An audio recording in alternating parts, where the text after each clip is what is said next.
Assalamualaikum warahmatullahi wabarakatuh. Kami dari kelompok 1 Sejarah Peminatan akan membahas materi tentang proses terbentuknya VOC. Sebelumnya, saya Rifa Olivia selaku pembicara pertama akan memperkenalkan anggota kelompok kami terlebih dahulu. Yang pertama, Cintami Aurelia Putri. Yang kedua, Fatia Rahma. Yang ketiga, Viana Nuraisma Supriyati. Dan yang terakhir, saya sendiri, Rifa Olivia.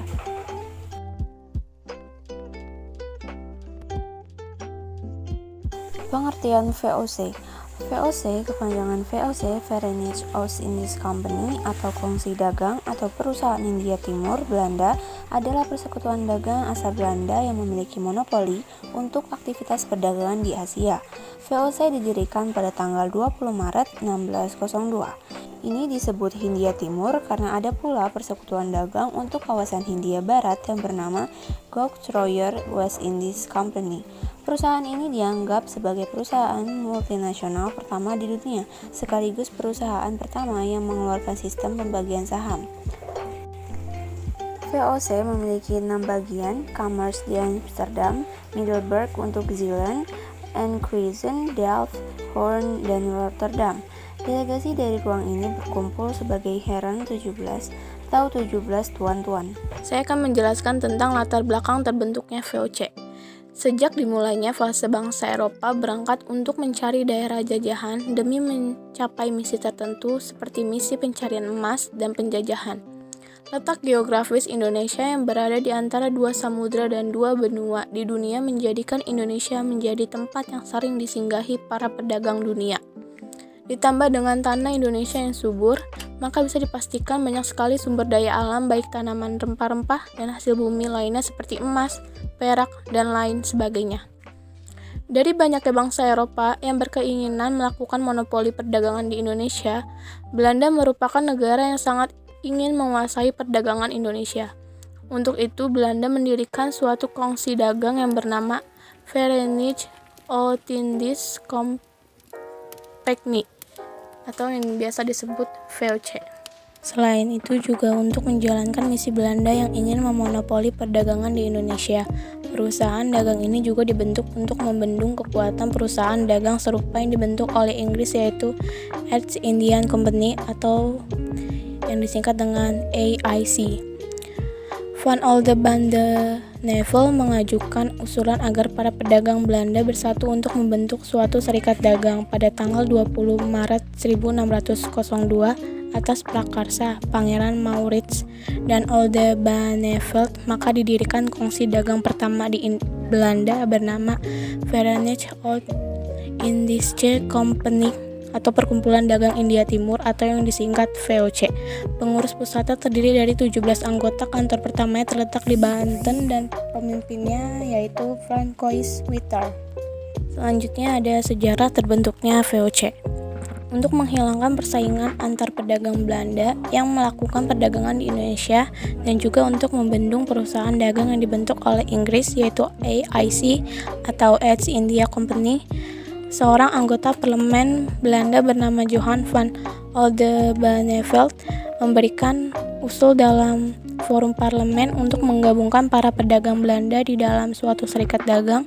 Atas dasar usulan tersebut dan dengan persetujuan dari Pangeran Maurits dan Oldenbarneveldt, pada tanggal 16 Maret 1602, Belanda mendirikan suatu serikat dagang bernama Verenigde Oost-Indische Compagnie atau yang disebut VOC. Pengurus VOC berjumlah 17 orang dan membuka kantor utamanya di Banten yang dikepalai oleh Francois Witter. Adapun tujuan VOC. Tujuan pembentukan VOC tertuang dalam perundingan 15 Januari 1602 yaitu untuk menimbulkan bencana pada musuh dan guna keamanan tanah air. Musuh tersebut maksudnya bangsa Spanyol dan Portugis yang bersekutu untuk merebut dominasi kekuasaan di Asia pada kurun waktu antara Juni 1580 sampai Desember 1640. Adapun tujuan VOC yang lainnya yaitu pertama ada membantu dana pemerintah Belanda, kedua ada menguasai kerajaan di Indonesia, Ketiga, ada menguasai pelabuhan penting di Indonesia. Keempat, ada menghindari persaingan curang yang akan merugikan para pedagang Belanda. Yang kelima, ada mencari keuntungan sebesar-besarnya untuk membiayai perang melawan Spanyol.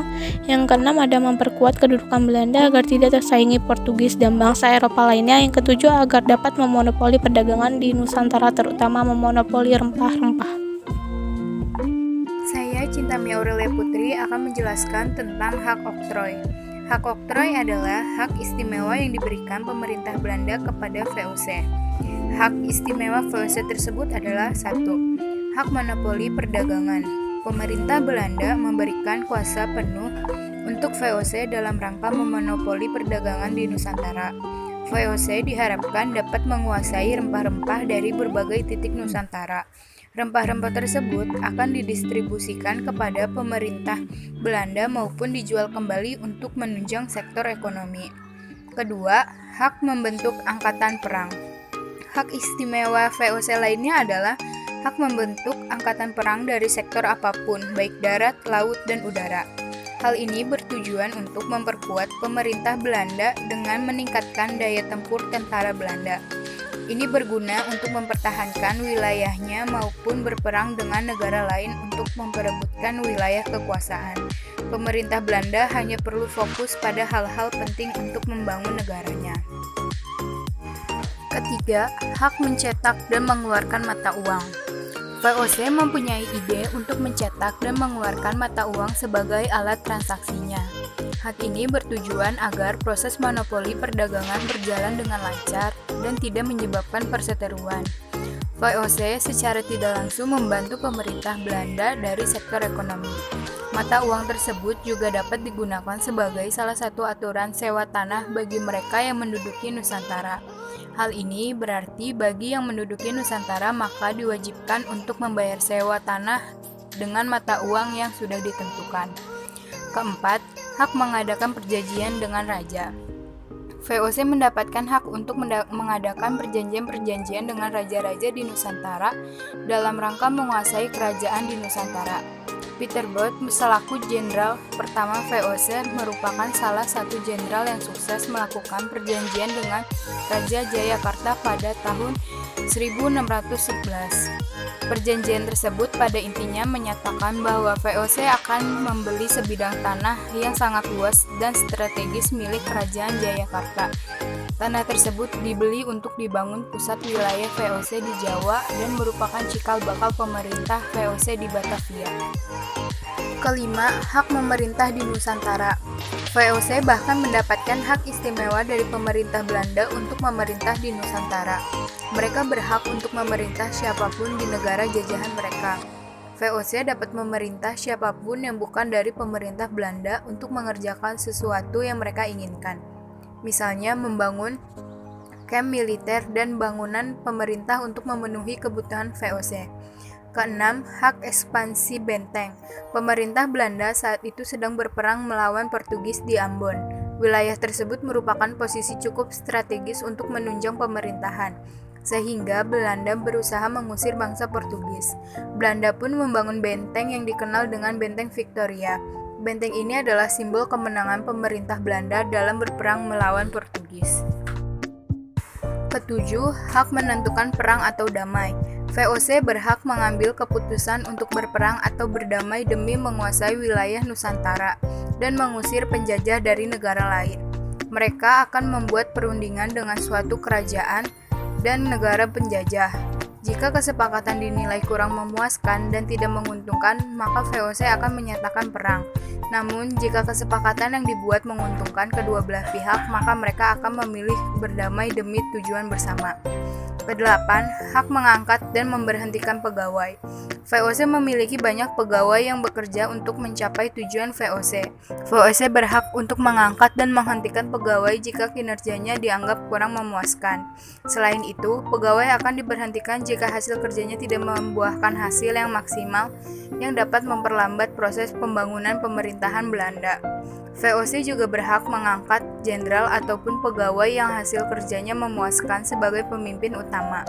Pengangkatan ini dilakukan di wilayah ataupun dalam organisasi tertentu demi memperkuat pemerintah Belanda. Nama saya Fatia Rahma, saya akan menjelaskan tentang kebijakan VOC dan dampak VOC bagi bangsa Indonesia dan akhir dari VOC. Kebijakan VOC diantaranya yang pertama menguasai pelabuhan-pelabuhan dan mendirikan benteng untuk melaksanakan monopoli perdagangan. Yang kedua, melaksanakan politik divide et impera atau memecah dan menguasai dalam rangka untuk menguasai kerajaan-kerajaan di Indonesia. Yang ketiga, untuk memperkuat kedudukannya, perlu mengangkat seorang gubernur jenderal. Yang keempat, melaksanakan sepenuhnya hak oktroy yang diberikan pemerintah Belanda. Yang kelima, membangun pangkalan atau markas VOC yang semula di Banten dan Ambon, dipindahkan ke Jayakarta atau Batavia, melaksanakan pelayaran Hongi atau Hongi Tochten. Yang keenam, adanya hak ekstirpasi, yaitu hak untuk membinasakan tanaman rempah-rempah yang melebihi ketentuan. Yang ketujuh, adanya verplichtleverance atau penyerahan wajib dan Praenger-Salsal atau sistem periangan. Selanjutnya, dampak VOC bagi bangsa Indonesia. Dampaknya diantaranya yaitu yang pertama, kekuasaan raja menjadi berkurang atau bahkan didominasi secara keseluruhan oleh VOC. Yang kedua, wilayah kerajaan terpecah belah dengan melahirkan kerajaan dan penguasa baru di bawah kendali VOC. Yang ketiga, hak oktroy atau istimewa VOC membuat masyarakat Indonesia menjadi miskin dan menderita. Yang keempat, rakyat Indonesia mengenal ekonomi uang, mengenal sistem pertahanan benteng, etika perjanjian, dan prajurit bersenjata modern seperti senjata api dan meriam. Yang kelima, pelayaran Hongi dapat dikatakan sebagai suatu perampasan, perampokan, perbudakan, dan pembunuhan. Yang keenam, hak ekstirpasi bagi rakyat merupakan ancaman matinya suatu harapan atau sumber penghasilan yang berlebih. Selanjutnya, akhir dari VOC. VOC dibentuk pada tanggal 2 Maret 1602 dan menerapkan berbagai kebijakan yang merugikan bagi rakyat Nusantara. Pada tanggal 31 Desember 1799, VOC resmi dibubarkan dan pemerintah VOC di Nusantara diambil alih langsung oleh pemerintah Belanda. Ada faktor internal dan eksternal penyebab VOC dibubarkan. Faktor internal, yang pertama, terjadi korupsi di semua level tingkat birokrasi dari mulai pegawai hingga pejabat tinggi VOC. Yang kedua, sebagian pegawai VOC ikut serta dalam kegiatan perdagangan rempah-rempah demi kepentingan pribadi. Yang ketiga, perdagangan gelap yang merajalela menerobos monopoli perdagangan VOC yang difasilitasi oleh pejabat-pejabat VOC yang korup. Yang keempat, anggaran biaya untuk para pegawai sangat besar karena makin meluasnya kekuasaan VOC tidak seimbang dengan keuntungan yang semakin menurun. Yang kelima, biaya perang digunakan untuk menanggulangi perlawanan rakyat seperti perlawanan yang terjadi di Goa, Makassar. Akibatnya, utang VOC menumpuk dengan total 134,7 juta gulden saat VOC dibubarkan. Semua utang dan kekayaan VOC yang ditinggalkan seperti kantor, gudang, benteng, kapal, dan wilayah kekuasaan Nusantara diambil alih oleh pemerintah Belanda. Yang keenam, adanya persaingan dengan perserikatan dagang lainnya seperti East Indian Company Inggris dan Compagnie des Indes Prancis. Para pejabat dan pegawai VOC yang korup membuat persaingan ini tidak dapat dimenangkan oleh VOC. Yang ketujuh, pemasukan yang kecil disertai utang menumpuk menyulitkan VOC untuk memberikan imbal hasil kepada para pemegang saham. Selanjutnya, faktor eksternal. Pada tahun 1795, Bonaparte mengambil kendali Belanda di bawah Napoleon setelah menggulingkan Raja Willem V. Setelah diperintah dengan negara Prancis, Belanda telah mengubah dirinya menjadi sebuah republik.